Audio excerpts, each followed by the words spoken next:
Hello and welcome to Velina's talk. My name is Velina Tchakarova and I'm the director at the Austrian Institute for European and Security Policy based in Vienna, Austria. My work includes research, consulting and lectures on the global system transformation and geostrategy of global actors. This podcast is produced in partnership with Bharatvaarta, India's leading podcast on politics, policy, and culture. And the following episode will be dedicated to India and its geopolitical and geostrategic choices in a rapidly deteriorating environment in global affairs amid a growing systemic rivalry between the United States and China. My guest today is Vikram Sood. He's a career intelligence officer and he has served in the research and analysis wing, which is India's external intelligence agency, until his retirement in March 2003 after heading the organization. He has been regularly writing on intelligence, terrorism, security and foreign relations, as well as strategic issues in journals and newspapers since 2004. Most of his work and articles are in fact posted on his own blog, which is available under soodvikram.blogspot.com. He has also contributed chapters relating to security, intelligence, terrorism, and India's neighborhood for various books on China and Pakistan, a topic that we will also cover during this digital talk. He's author of two books.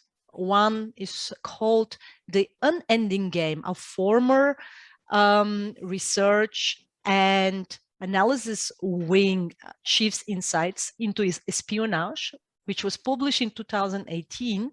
And his second book is The Ultimate Goal, a former research and analysis wing chief that constructs how nations construct narratives, and was published in October last year. So he's currently also an advisor at the Observer Research Foundation in New Delhi, which is an independent public policy think tank. And I have already had the pleasure to interview Samir Saran, the president of ORF, during the first season of Velina's talk. Welcome, Mr. Sood, to this digital conversation. Thank you, Velina, for having me on your program. It's a delight to be here. I've heard so much about you. I know that we're going to have a very interesting discussion, freewheeling and frank discussion. Let's get on with it, if you like. Absolutely. And of course, India will occupy a central place in our discussion. And first and foremost, amid this emerging bifurcation of the global system, I would like to know, what is your assessment, what is your anticipation for the future relations between the United States under Biden's administration and India? Let's start with a general assessment and then we can dive into the problematic fields, but also the potentials for this bilateral relationship. Okay. You know, I'm not a diplomat, so I might say things diplomats don't say. I will go ahead and say it. Now, I think today, in a long time, India-US relations have not been better than now, all said and done. Intention-wise, we intend to get closer. It's a much better place than ever before. But there are still, obviously, there are going to be some issues. Trade is one, and the US CATSA is another one. Sanctions for against Russia, which impinge on us for the S-400 missile that we want to buy, we're going to buy. And that would be friction. And that leads to friction with missiles are dealing with Iran also. So these are issues that will continue. And the two sides will have to learn to live with this and somehow carry on with life without this. But today, we have to realize a few things when we deal with the United States. I mean, we know it mostly, but we tend to forget. It is the strongest military on earth, but its success rate has been very poor after World War II. Its military power has not delivered the results that power was supposed to deliver, starting in Vietnam. Even Korea was a stalemate. So, 30 years after Cold War, they still have about 1,000 military bases all over the world. We divide our country's military commands inside the country. The United States divides the whole globe. It has a central command that has the oil-rich, gas-rich regions. It has Pacific Command, the biggest perhaps, Africa Command, Northern Command, Southern Command. And so they've divided the whole, and they have military deployments everywhere. It's the biggest defense budget.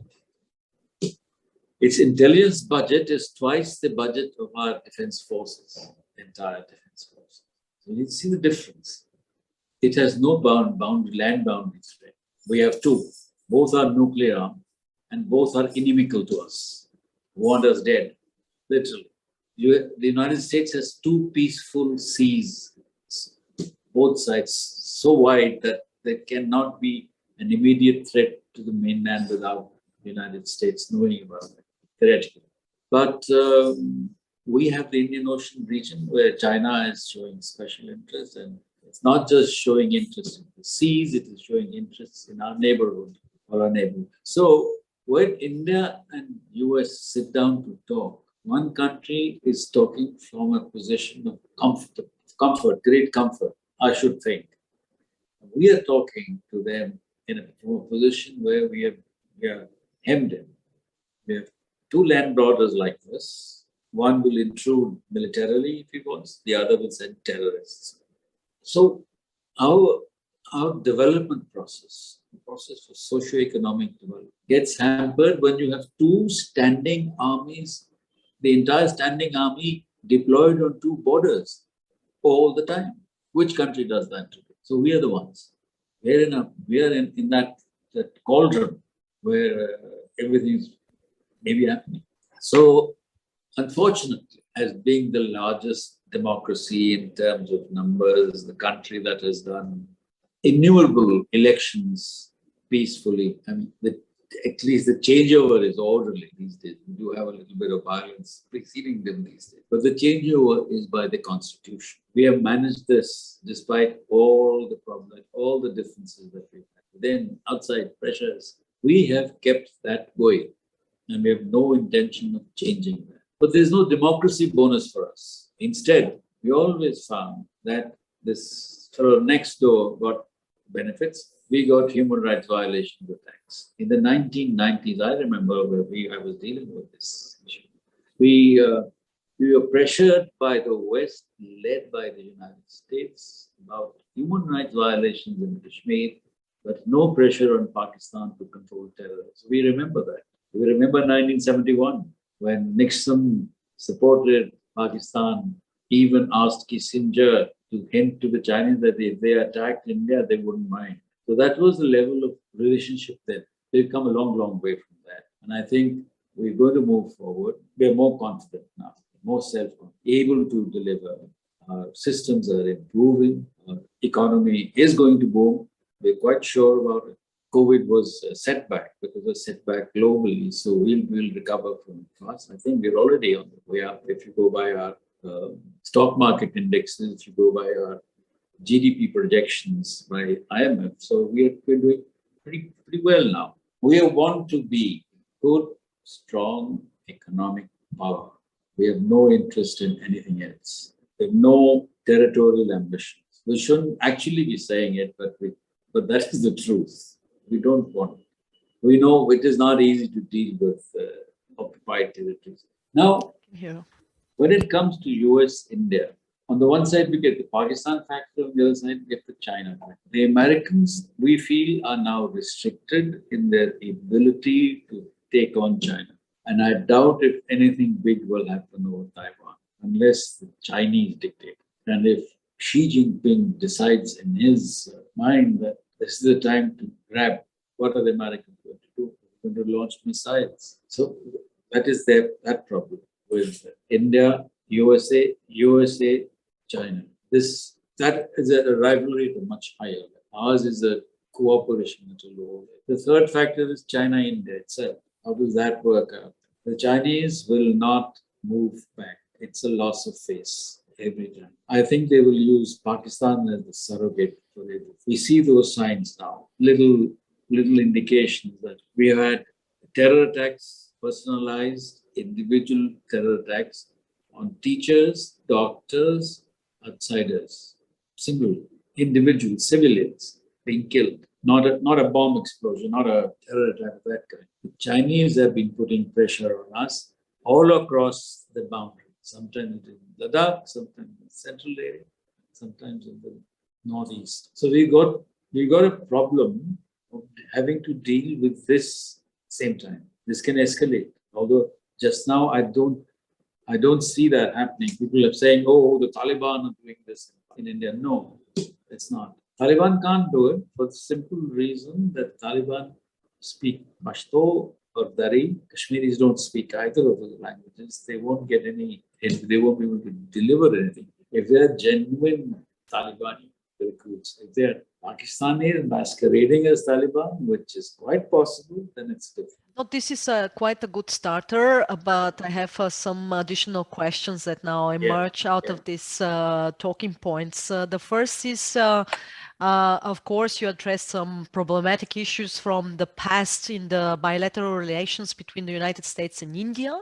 However, during that time, during the Cold War, Pakistan was a strategic ally for the United States. And now this equilibrium has changed significantly because China managed to bring Pakistan to its orbit through various carrots, specifically the China-Pakistan economic corridor that basically enabled China to get an access to the Indian Ocean, which is a big problem actually for the project for the power projection of India in the Indian Ocean region, as you called it. And in addition to that, if we look on the map, there is a second such economic corridor that has been now established in Myanmar with the same goal, namely to connect China and China's goods and Chinese trade via Myanmar to Singapore, basically to bypass significant maritime routes that are in the domain of India's power projection. So do you see the possibility that this kind of strings of pearl, as it has been called, basically penetration of India's smaller neighbors by China in increasing the presence in these neighbors, but then of course also creating political instruments for influence would kind of lead to a situation where India would see itself more or less completely blocked by by regional neighbors, and in a sense this kind of situation might end also in a disadvantage, or let's say being detrimental to India's interests, because you mentioned, and then I'm moving to the second part of this question, that is Afghanistan, because if there was one international actor that had clearly contributed largely to the reconstruction of Afghanistan, this was India. And of course, all these kind of investments and engagement with Afghanistan had been put on hold following the takeover of the Taliban. So in a sense, India has been certainly isolated from the current equilibrium. We see already the talks between the Taliban and the Chinese authorities or Chinese politicians, or even Turkey has managed somehow to re-enter the great game there. Do you think that also this kind of a new disadvantageous situation in Afghanistan in political terms, but also you mentioned spillover effects for terrorist activities, that this will also bring India now to the conclusion it needs to diversify its geopolitical portfolio. It needs to move beyond this direct vicinity and to forge new alliances, to forge new partnerships. And of course, United States here clearly would be such a partner that would actually be interested in, forging a new strategic partnership with India in order to create a counterbalance to Pakistan, China. And then, of course, a very provocative additional question to it: would it be possible to imagine a situation where India would allow American presence, military presence, in order to engage these kind of neighbors which have become very assertive and detrimental to India's interests? So four aspects, right? Yes. One is encirclement by China and the string of pearls. The second is the effect of Afghanistan. The third is the thinking ahead, would we allow American troops? We've been saying that actually the Chinese move into Myanmar is much older than they move into Pakistan. The Chinese started really moving into Myanmar in the 90s. Because that time, foolishly, the world ostracized the military regime in Myanmar. They had nowhere to go. So they became closer to the Chinese. And before that, the Myanmar government never ever dealt with acquisition of arms or military technology from its neighbors. They always went to Germany, Austria, maybe Britain for their army. Now it is all different. Now they got a direct line up from Yunnan province down to Rangoon and Aceh and the Chinwin side. The same thing is happening in Pakistan. So in a manner of speaking, my border with China is not on the north, it's on both sides, east and west. If they are going to be the dominant power in my two neighboring countries, then effectively I have to face Chinese interests in dealing with these two neighbors. Pakistan would love it. Yeah, perhaps Myanmar not so, but yeah, probably be helpless also. The Chinese are now also this move into our neighborhood. They target being India, therefore getting close, smaller neighbor. Bhutan, there are going to be some bilateral border disputes soon. Bangladesh, Myanmar, we just spoken about, and they'll have a base there. Then Sri Lanka, Maldives, Nepal. Many of these countries deal with aware of taking too many loans. They are aware of the debt, and you don't simply think so. I assess that the Nepalese they want to get things done more through international organizations. The Sri Lankans are a little less careful. Maldivians are not. Bangladeshis, they take care of not getting into it. Myanmar is, the thing is, while we have the advantage of geography with our neighboring, and we've had this for ages, if we play our card well, we can fend off the threat from China. But we have to engage with our neighbors, immediate neighbors, much more effectively, much more serious than we do otherwise. This government has made attempts.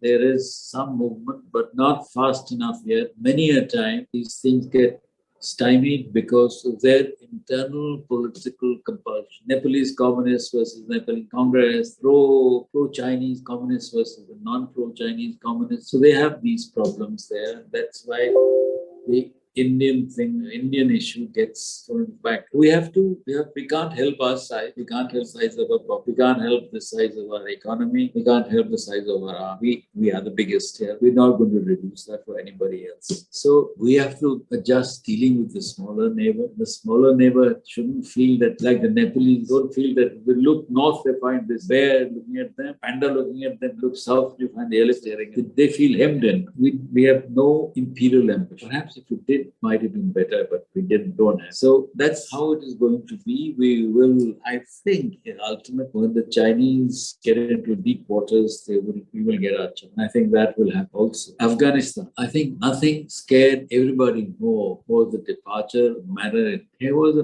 mighty superpower. Gave you the statistic earlier of its strength, and it negotiated with a ragtag force seeking exit, not even a peace deal. And they did it after 20 years. So if you can do this with Afghanistan, you do to me. It is not military defeat that bothers. It is credibility and the reliability. Then you make domestic laws applicable. You abrogate treaties. You have this AUK US. You let down for self-defined national interest. So a global power must be able to define its national interest more broadly. If it wants to be a global and look out for the globe. Therefore, tomorrow they can abrogate any treaty with us. President changes or he doesn't like the agreement. You walk out of the climate change. Do you know why they quit the Kyoto Protocol? Why the last vote that was to be given by America, they didn't do it. ExxonMobil said, don't do it. Their interests were at stake. They didn't. And they're the biggest guzzlers of, look, they guzzle so many hamburgers, 52 billion hamburgers in a year. And the gallons of water that is used for it, 3 times 52 is 152 billion. And the gallons of water, 100 gallons or 200 gallons per hamburger. Where will the water come from? Its climate change is not going to begin only by cutting down on coal. It's going to begin in Idaho and in Oklahoma as well. That is where the consumption, the biggest consumers of fishes, biggest consumers of hamburgers in the world are the 10 richest countries, including Japan and Korea. The rest are all Europe and America. So unless we all put together, don't just blame these. If you don't use coal, we will have to use hydraulics. That means damming rivers. You can't dam rivers because it affects somebody else. It changes the ecology. You can't use coal because it causes pollution. You won't let us do nuclear power because it causes. Where is my development going to come from? Perhaps solar energy for it. But the world has to work together. See, if it has become smaller because of technology and everything, then this is the meaning of having to work together. If you say there are no borders, if you object to nationalism, then prove it. Otherwise, I will be national. I will learn from the West how to preserve my interests. If tomorrow India and China become the largest 2 economies in the world, what happens to the rest of the world? So, do you want us to be the second largest economy in the world or not? You can't stop China now. So, is this the one that you're going to stop? That's my worry. Serious. And if the United States, despite the good relation that we have today, closeness, frequent exchanges of high-level visits, everything is going on, all the right markers are there, abandons the treaty, I would rather then deal with Europe as the third pillar. China won't trust me. United States will trust me, may walk out. But I would think that Europe is the EU is our third largest trade partner. We do a lot together on digital things, on trade, tourism, etc. Why not deal with Europe? We haven't taken EU seriously ourselves. We've dealt with EU as France and Germany separately, never dealt with EU together. And EU has also gone into the Chinese market or resource, not paid enough attention to us. So it's for us to revive that. The final thing, American troops won't happen. We won't do it. We had them once. The Britishers came. We won't let them. Landing facilities, maybe. Refueling stops, maybe. Stationing troops, no. We have the best counterinsurgency force in the world. Let me say that. We are the ones who have fought counterinsurgency since 1947. And we've not lost. And we've not taken assistance from outside. We've done it ourselves. So why should we have the American troops here? Do you think that if there is a war with China, if the Chinese attack us tomorrow, God will help? Individually? No. AUK US will help? No. So why should we have troops here? So, well, that's me saying. I don't know what the government would want to do, but I don't see it happening. Really. Do you see, for instance, the new geopolitical formations initiated by the United States, such as the AUKUS and also Quad. So on the one side, this trilateral security and defense pact between the USA, UK, and Australia, of course, meant to be, in fact, enhanced in the Indo-Pacific. And on the other side, the quadrilateral between United States, India, Japan, and Australia as one way how, for instance, defense capabilities can be strengthened, and military drills can be further exercised, and that would be one way how America creates military counterbalance without institutionalizing these formats. You don't have a new organization, you don't have Asian NATO, you don't need all of these kind of institutional formats, but in a sense, political will is there, and you have a leadership behind it, and in a certain way, you create a new equilibrium in the Indo-Pacific, where China is suddenly faced with more proactive handling of the region. Well, there are two ways of looking at it. You see, NATO had a goal. NATO had an enemy. Communism, communist Russia was their goal. Years ago, when they first talked about four-nation alliance kind of thing in Asia, I had gone on a visit to China, 2007. Everywhere I went there, are you going to have an Asian NATO? 13 years ago, 14 years ago. Nothing happened. It was all discussed. Now this Quad has come into being. It's a nice, talks about stability, peaceful intention, etc., etc. You know, the usual diplomatic words. Is there something hidden behind that? I don't know. Is there a secret clause somewhere? I don't know. Because unless you define a common goal, what are we together for? So unless we are able to pinpoint that, say we are in it because of this, Australia, the UK, US, pardon my saying so, but what is the military strength without India? Those submarines that they're going to build will take 20 years, 15 years, 12 years to come.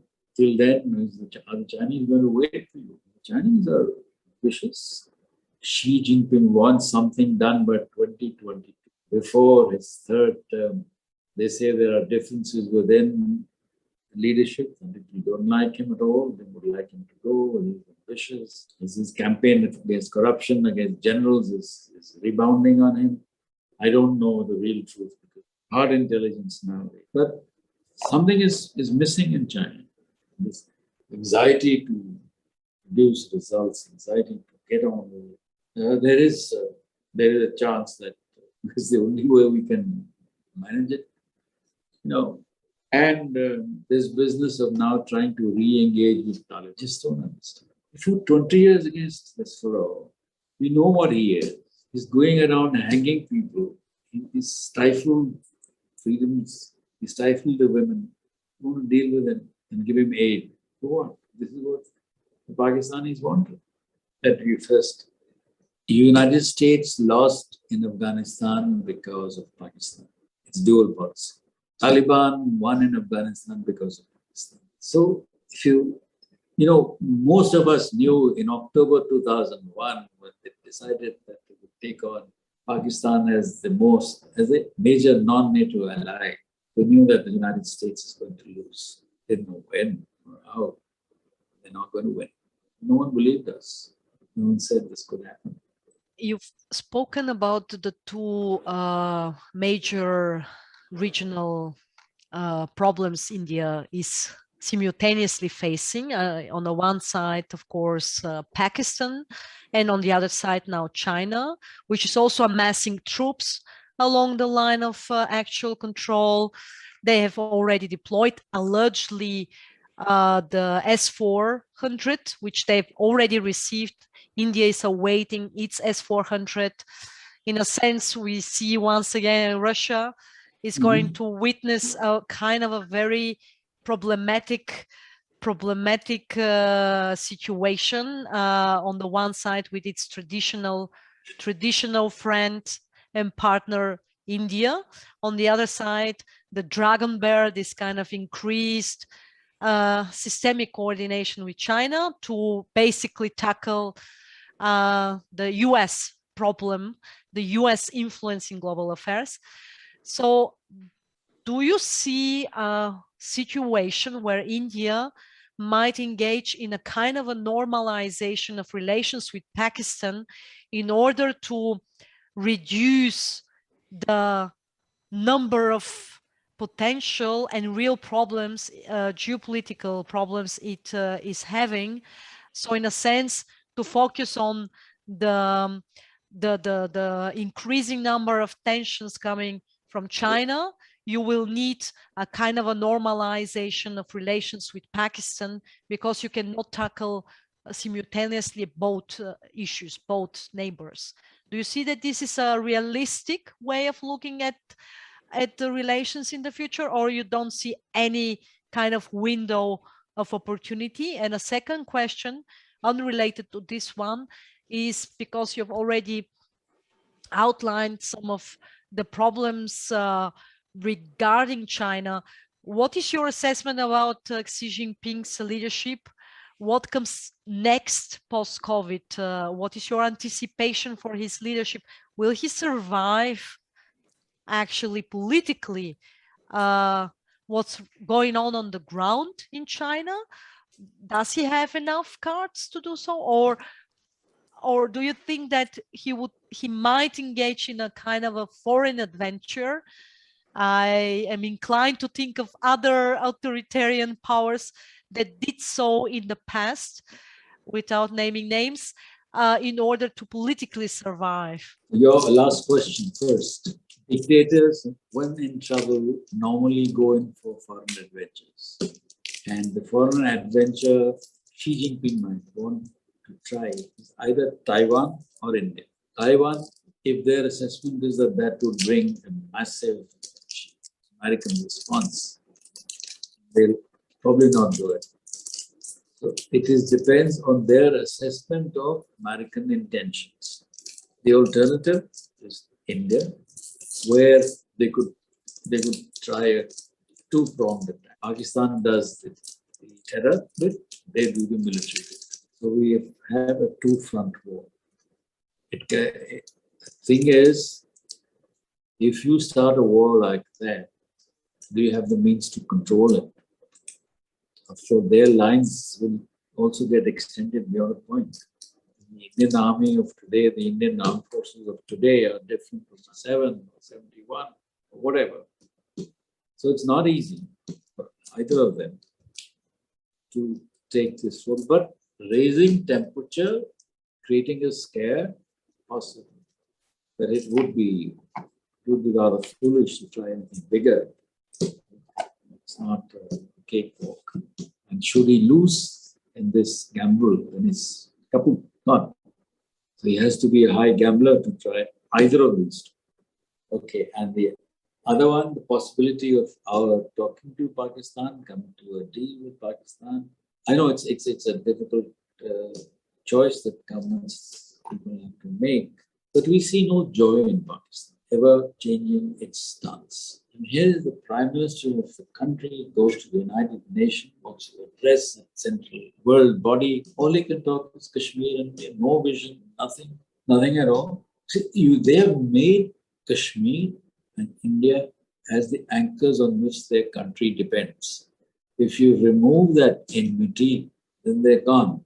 Believe you, they just become a bunch of warring subnational. But we can't therefore say we will talk to you because they collapse. The other fear now is that if they are not able to handle Afghanistan properly and if there are refugees, what do? We would like to send them to Europe, but that is not the solution. So we feel that Pakistan is unable to reconcile that. It is unable to reconcile that. You know, the more Islamic you become, the more Islamist you become. So now they want to say that no Muslim should be ruled by a non-Muslim. But good God in heaven, they've got a Hindu right-wing leader now in India. And that's bad news for that kind of. Pakistan is not able to reconcile to itself and say they cannot get Kashmir.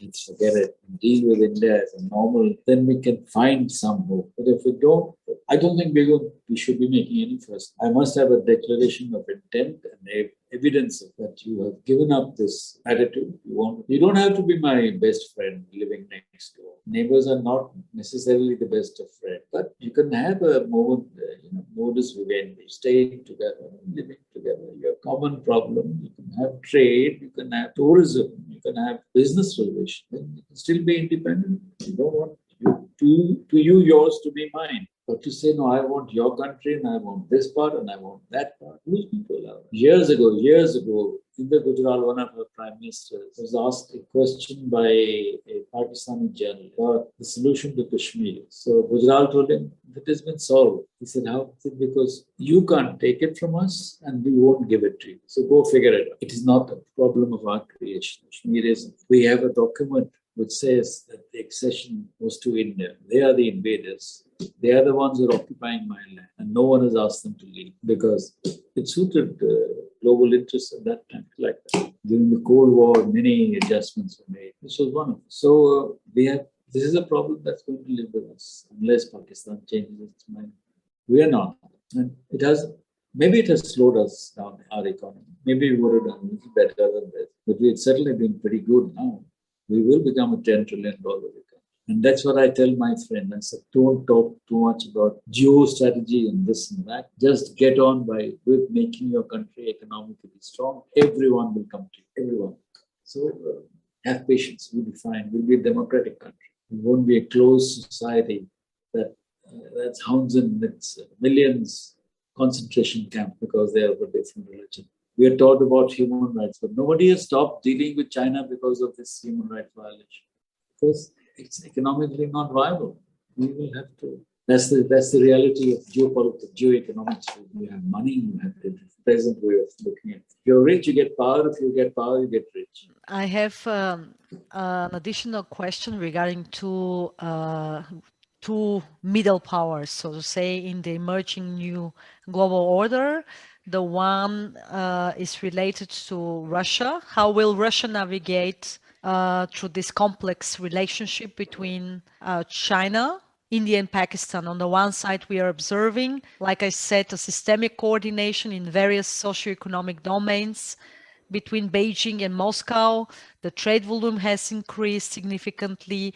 Russia has been providing electricity and also has basically increased also the volumes of energy supplies to China following this troubled period, current period now for Chinese economy. On the other side, Pakistan also new deals, trade deals, energy deals, new pipeline is in the making. So obviously there is an interest on the side of Moscow to actually get kind of a new mode of relationship. But then on the other side, India has been a traditional partner throughout the whole period of the Cold War and afterwards, still very strong, predictable relations in various fields, which Moscow is certainly going to further sustain. So how do you see the future role of Russia in South Asia and specifically in the bilateral relationship? This is the one question I have. The second is related to the European Union and the European powers, because you mentioned them already. And it's interesting that on the day when the European Union announced its long-awaited strategy for the Indo-Pacific, on the very same day, United States, UK, and Australia announced the AUKUS. So really bad timing, so to say. Obviously, no coordination between the two initiatives. okay, we can interpret the move by the European Union as a positive one. In a sense, the European Union wants to bring itself in the region. You mentioned digitalization, connectivity, economic trade ties. This is definitely the portfolio of the European Union and the European powers. But France is also an Indo-Pacific nation. It has actually, not only military presence, it has still the largest Indo-Pacific presence of a Yes. European power, undisputedly. So in a sense, it was a backstabbing for France specifically, but also for the efforts of the European powers to come up with a new approach to the Indo-Pacific. And in addition to this, it has been a milestone for the European Union in the relations with India, particularly because the negotiations on free trade agreement have been relaunched. They have been put on hold in 2013. Now they have been relaunched this year. Free trade agreement with India stands much higher in the hierarchy of trade relations between the European Union and third powers as the investment deal with China, much higher. So it obviously has much stronger impetus on India to settle the trade relations with India as compared to China. And at the very same time, this also sends a very strong signal to the region and specifically to India that there is a readiness, institutional, political, and so on, to engage with India. And yes, of course, you are right.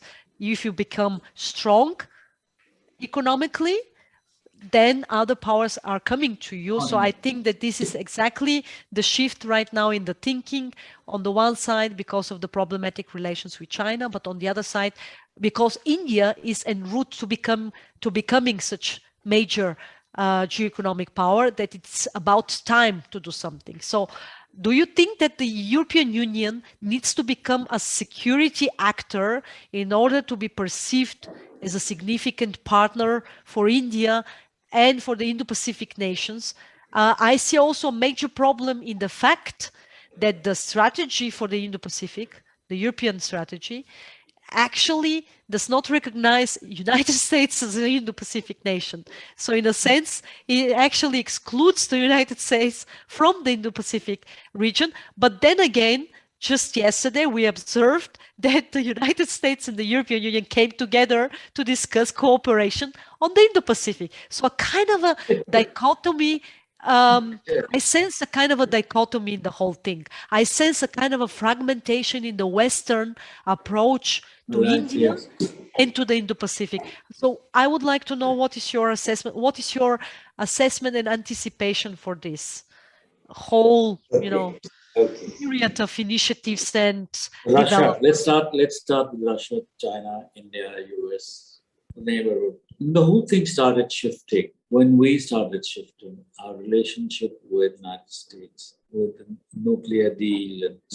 Things started actually happening after the Soviet Union collapsed. And we had 10 years, still Putin came of wilderness, shall I say, with Russia in their relations had gone into on the back burners. When Putin came, the thing revived and we were getting back into top gear. Although the basic supplies and all utilities had become slow, sluggish, but they were there. With Putin, there was an impetus and we started warming up. Then we did that nuclear deal with America and you could see a sense of the Russians sort of, hey, what's this? If they wanted to reassess, they're entitled perfectly. And I think from then on, with our relation with America, we had things happening in the Middle East where the Russians got into Syria. They got a toehold in the whole thing in the Middle East mess. They also felt that they needed to be present on the eastern flank of the Muslim world as much as the western flank. So they began to mend with Pakistan bilaterally. There's hardly anybody who can object to that. They tell you we are still your best friends, we continue with our deal, but Pakistan is also a country and we got Taliban problems, we got drug problems that comes from that place. So we have to deal with Pakistan. And it has been progressively going in that direction. I don't know what the trajectory is of this relationship, particularly because Pakistan is in a mess itself. So I don't think the Russians will rush into anything concrete in the near future. They will wait for this Taliban mess to sort out, for Pakistan to sort out its economic mess. I don't think they have the means to support Pakistan. In fact, the Chinese are not able to support Pakistan. So who is going to support Pakistan in its economic mess? It's probably going to be the Americans again. And what will the Americans want for that to be happening? We don't know. I don't know what the Americans want. They just want now to give the appearance of being the good guys in the end, coming to sort out problems in Taliban. Play that Samaritan role. But Russia, China is a different thing. I think Russians and the Chinese are far closer today than they ever were. Since the Ussuri assault in 1960, they actually fought battles on the Ussuri River. So now they are close together. The Russians are giving them gas as much as they want, Siberian gas, and technology. They've got pretty good technology. Let's not underestimate the Russians. And as an American software chief in the Pentagon said the other day, he resigned. He said, "We lost out our battle to China in the artificial intelligence game, and we've done nothing to revive it." So there is a strong combination taking place there. They will have this. I imagine all these systems have fissures, have problems. The EU and Americans, the latest witness is the AKUS and the AUKUS and the EU pronouncement on the Indo-Pacific, this show of dichotomy. So these things will happen with Russia. That's okay. But their intention is to together take on the United States. And there we are, right in the middle, nowhere to go. Next 10, 20 years, if the Chinese are able to hold on, they're able to have an orderly system of governance. Orderly doesn't necessarily mean only authoritarian. It means a system that works. I believe corruption is very high. Discrimination is very high. Things are very high. Surveillance is very strong. So somewhere the bubble might burst. Pressure cooker might explode. Then what? The Russian Chinese are going to take on. The Russians would want to have a presence from Pakistan to Israel, everything in between. You see a withdrawal of the United States. You see the Chinese will move into Iran via Afghanistan. So they'll have 3 ports: Karachi, Wada, Persian Gulf. Djibouti is separate, the Red Sea. So we're getting ready for a new Cold War with China. Lead opponent for them.